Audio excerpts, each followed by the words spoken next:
So in this video, I'm going to talk about how to plan your study abroad so that you should not face any kind of a last minute obstacles. So it is important for us to know that how you can plan your study abroad. So if you are looking your career in abroad, if you are planning to study abroad, it is important for you to watch this video from beginning to end.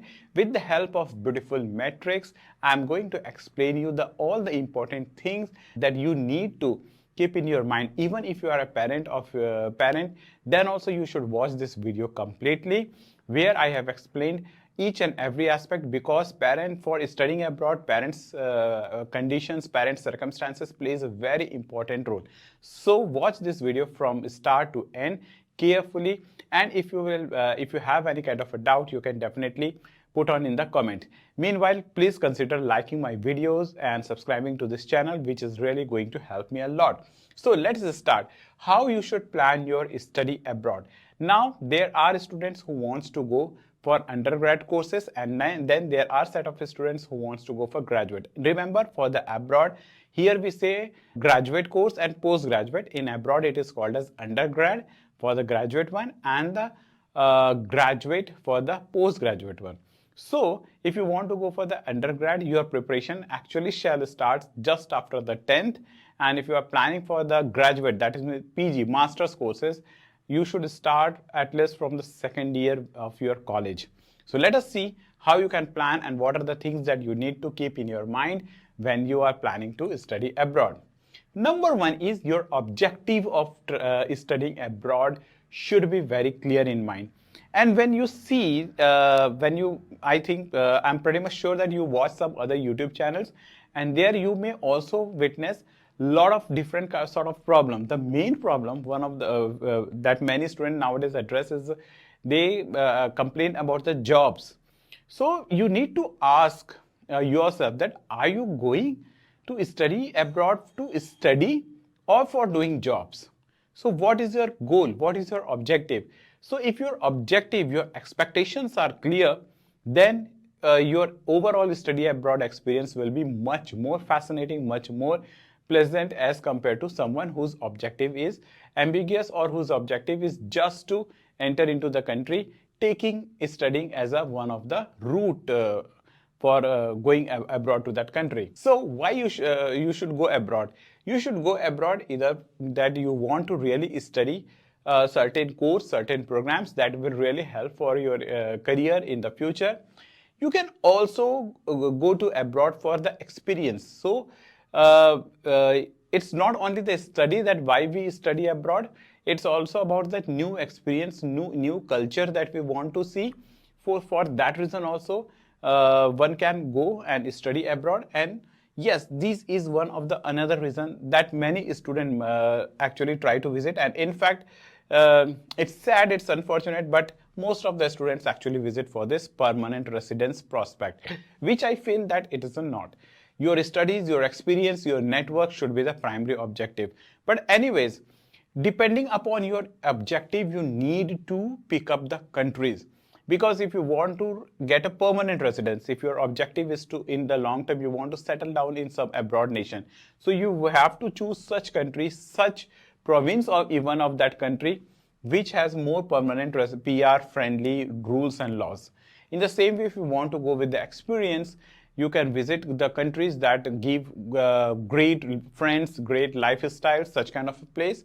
And for the studies, so you need to see for the top-notch colleges, top-ranked colleges, where you get proper research facilities, proper faculty who have a lot of research citations and all. So accordingly, according to the objective, you should try to chalk out your future plans. Now, we need to answer few questions. Number one is why this country? So suppose if you are choosing Australia as our future destination, we should be clear in your mind that why we are choosing Australia as our further study destination. It could be PR prospect, as I've said, it could be life experience because Australia has a beautiful life, and in fact Australia has a quite high ranked universities also there. So you need to very clear that why you are picking up that particular country. So once you have finalized the country, at the same time you must also be clear about the course that you are going to opt. In my experience, I have seen that there are students who just take any course which is available to them, and they just want to go abroad for actually to settle down and to work over there and to earn money there, which could be a long goal, but for your study purpose you should be very much concerned about the course, because your overall like you say mental peace or your academic performance all depends upon the kind of a course that you are choosing. Because if you choose certain course because just it was available and you have been made offer, but it is not of your interest and you are going for any undergraduate course for 3 years, remember, for that complete 3 years you need to study that particular thing which you are really not fond of.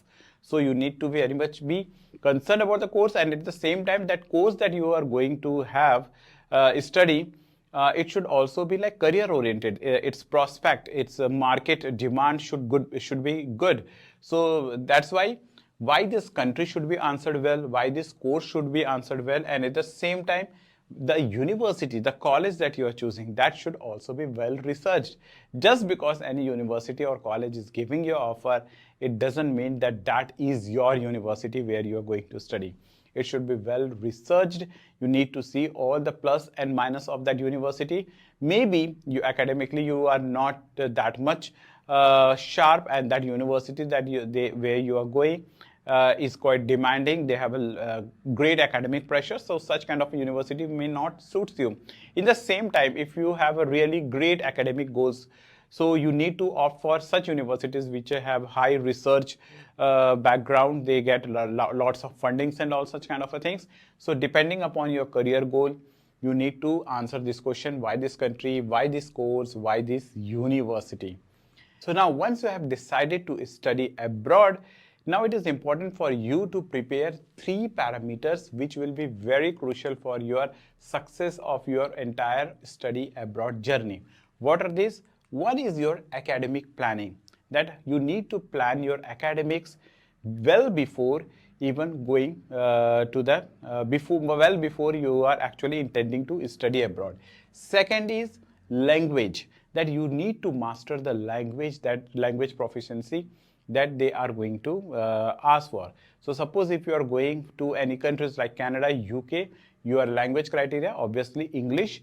You should have be proficient in that. So you need to prepare this. So your academic scores matter for your successful study abroad. Your language proficiency matters. Sometime I have said that you have a student have a great academic score, but their language proficiency is not up to the mark. They get less band in IELTS. Their application get rejected just because of the less IELTS score. Even though in the academic we can see that they get 80-85% or even 70-75%, but which is also a good score. But when their language proficiency is concerned, they have a less scores, and hence even with that great academic scores, their application got rejected. Sometimes you have a great language, but you do not have an academic scores, then also it get rejected. Means everything is important. Sometimes you have both. You have a language, you have an academic, but you do not have a great financial resources. Your finances are not structured. Then also your entire study abroad process will be impacted. So all these 3 factors are interrelated, and we need to sort it out, all the 3 factors, for a successful study abroad journey. If any of the thing is not into its place, our overall planning of the studying abroad is not going to be successful. So that is the thing we need to take care about all these things. So how you can do academic planning? Again, academic planning you can do with these 3 things.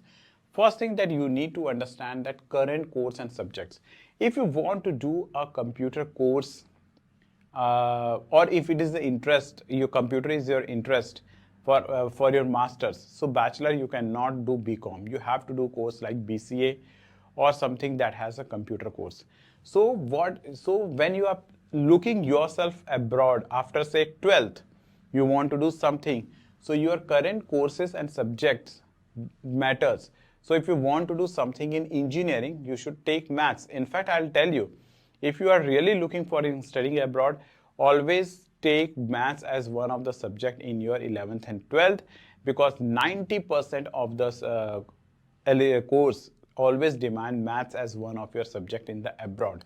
So if you are a student of 10th and if you are planning to go abroad after 12th, consider this, that even if you are taking commerce, even if you are taking biology, consider opting for maths as one of your subject in 11th and 12th. So your academic planning, that you need to plan your current course and subjects well. In the same time, your marks and backlogs also going to affect. So yes, marks, we know that if we will have a good marks, we will get good university. But when you are going for the masters, so in the college time, especially for the engineering students, they get a lot of backlogs in the semesters. So these backlogs actually impact your study abroad application prospect. So if you are planning for studying abroad, mind you that you should be very much careful about the backlogs, and it should not be too many. There few of the backlogs are accepted, but it should not be too many. And third, gaps and work experience. So if you are in the class 12th and say this year, coming year 2025, you are going to clear your class 12. So you shall try to go in the September of 2025 or the January of 2026 next year. But for some reason you are not able to go, it will be considered as a gaps, and then it becomes an extra task for you to prove it that why there was a gap. In the same way, when you are planning for the masters and if there was a gap, so you have to prove it by giving a justification, or whatever the work that you have done, you should have a work experience certificate from your employer. So you need to plan whatever the things that you're planning. So if you foresee yourself 2 years after going to any abroad countries, you have to consider all these aspects under the academic planning. So once you have sorted out the academic planning, now it's a language planning. So you can give either IELTS test, you can prepare for the IELTS test. Mind you, for many, IELTS or even PTE is not an easy task.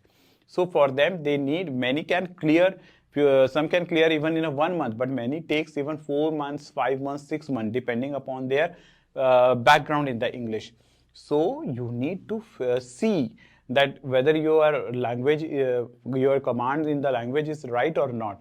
So suppose if you are planning to go for the masters after the end of your engineering, and if you feel that your English is quite average, you should start your preparation for the English right from the 2nd or 3rd year, whenever you feel like that you have to start your preparation. So it is important under this language planning thing. And yes, sometimes medium of instruction is also accepted, especially in the case of UK. So these are the things that you can see to this. Now this is the most important part, which is the financial planning, because I have seen there are such a bright student, talented student who have a great language proficiency, who has a great academic planning, and in fact 90% of the student in India would have went abroad if their financial aspects was sorted. Because there is no dearth of no scarcity of talent in our country, be it a language or be it a academic, but everything boils down to the financial. If their finances are not right, one cannot expect 100% scholarship everywhere, so their dream of going abroad, studying abroad, will be shattered. So your bank balance, so if you are planning for any country, study, research that what are the bank balance they ask, how much old funds they are asking. So accordingly you have to plan your, and this is important for the parent as well. So because end of the time it's the parent who are going to show their banks and other on the behalf of kids. So you need to show your bank balance. You have to study according to the country. ITR and salary slip is important, and one need to keep all these documents. Even if you are planning to take education loan, these are the things that are going to play an important role. And education loans, yeah. And also understand, as a parent, you should also be mindful about your credit scores, because if you have a great credit scores, then only your kid, your son or daughter is going to get education loans. So it highly depends upon the parent, and accordingly you can do your financial planning. Financial planning will vary upon the country to country, that where you are planning to go abroad. Other preparations. One is you make your passport in advance. I have seen that people enroll in my institution for IELTS It's 2 months, 3 months they are preparing, but their passport are still awaiting. Without passport, they cannot give IELTS. So people are so late. One should not be, because passport is the mandatory document right from appearing to IELTS to the end of the thing. So make your passport in advance. Get the originals of mark sheets, degrees, and certificates in advance. Because what happened that, say a student who is from Delhi studied at Mumbai, he came back to Delhi, and all his mark sheets and everything is back in the Mumbai colleges only. So they have to be very much proactive and get all the degrees. That means your documents are important all in all. If you have, God forbid, but if someone has legal cases pending, so it becomes very hard for them. So try to dispose all the legal cases if you are really planning to study abroad. If salaried, keep all these documents ready. If business, these are the documents that will be required. And yes, language test also you should try to give at least 6 to 7 months in advance, and in fact a year, because it is for many it is like this, that they may not get their desired bands in their first attempt, so they need to reattempt the test. So for that they should have a proper time in their hand.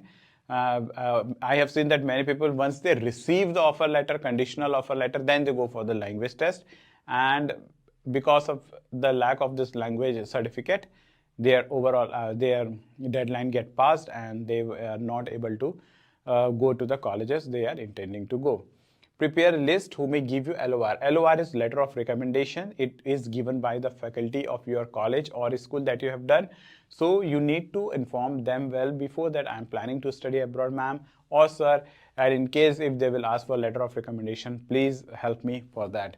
And know how to apply for transcripts, because transcripts is again an important document for studying abroad.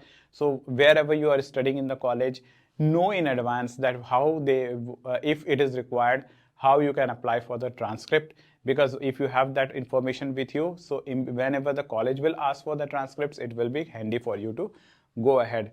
And liquidate assets if any required at least 6 months before, because most of the authority, visa issuing authority of all the country, ask for this 6 months old before 6 months before funds. So if you have any assets, like even if your father is planning to sell the property and fund your studies from that money, so try to liquidate it much before, because if you wait for the last moment and if it doesn't liquidate, it will impact your financial credibility, and your visa might not be successful. There are certain things that you need to be very cautious about. What are those? Don't plan finances based on part-time work. Yes, many students have just 1 year of the fees, and they are not sure that how they are going to fund their further studies. So either they drop their study plan, they return back, or they try to do like extra work hours, which is not legal in that country.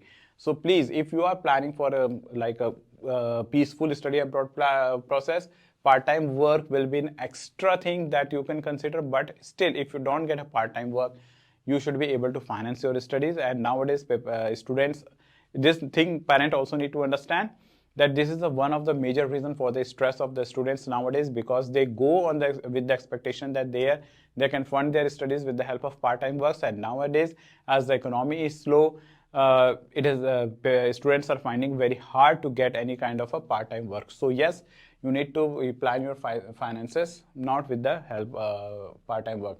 Next is keep the objective of studying abroad for studying and networking. Yes, you are going to study abroad. Please, it's my humble request. No PR, no work, nothing like this. You are going for studying, networking, and experience of foreign life. That should be your 3 major goals. Job, PR, work, that comes secondary. If you are getting, it's very good. Even if you are not, your study should not be impacted, because we have a time to sort out those aspects also. Abroad is not utopia. Basically, we go with any kind of abroad country within a mindset that it is a kind of a perfect country, because that is what we have been exposed to in the media. America is considered to be the best place in the earth, other countries as well. And when we land up there, we see lots of problem happening around.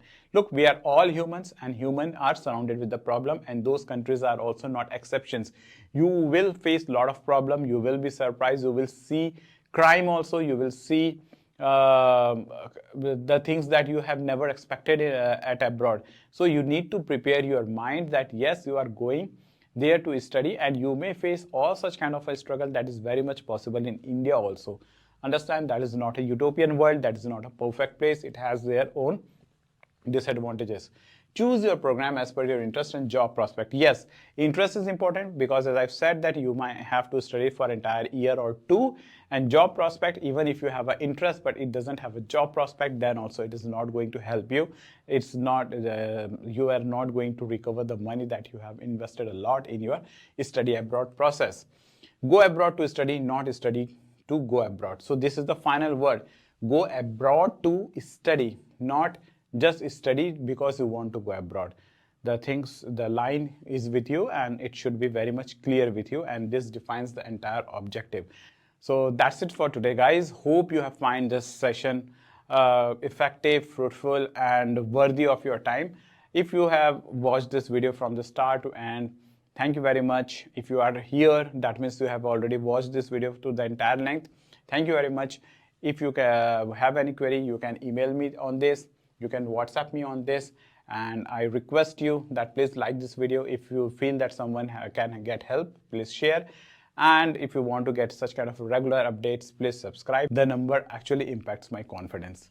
Thanks for watching this video. This is Sagar signing you off. See you in the next video. Thanks.